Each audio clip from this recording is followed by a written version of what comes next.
We started using the Narcan August 13th of 2015. To date, we've had 22 administrations.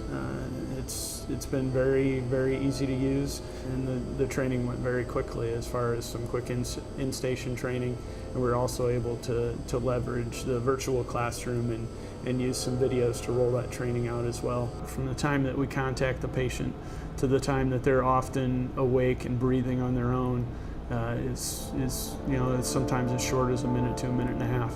And that's the really important take-home piece to this. Is this allows us to restore somebody's own spontaneous ventilations and their ability to control their own airway so that they can start breathing again and protect their airway from aspirating vomit or anything else into it and causing further issues down the road. This is very important to the community as we face this crisis.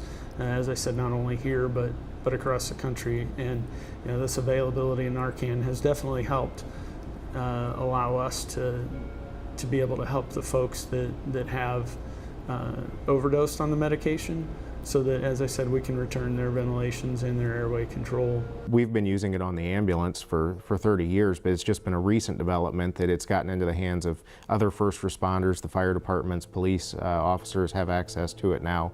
But I think that could be broadened. I think it could be available to, say, school administrators, families of addicts, people who are likely to need it in an emergency. We have repeat patients that we respond to. We have one in particular, a younger person that we've responded to multiple times, where this person's family has had to do CPR on him more than once.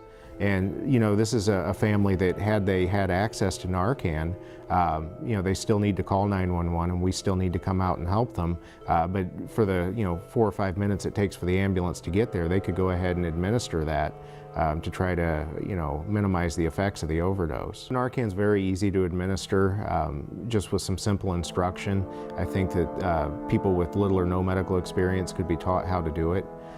People who live with addicts are very familiar with what's taking place anyway. I think they have a very good understanding of the medical urgency and some of the medical needs of that individual, and I don't think it would be very difficult to teach them how to use Narcan in an emergency.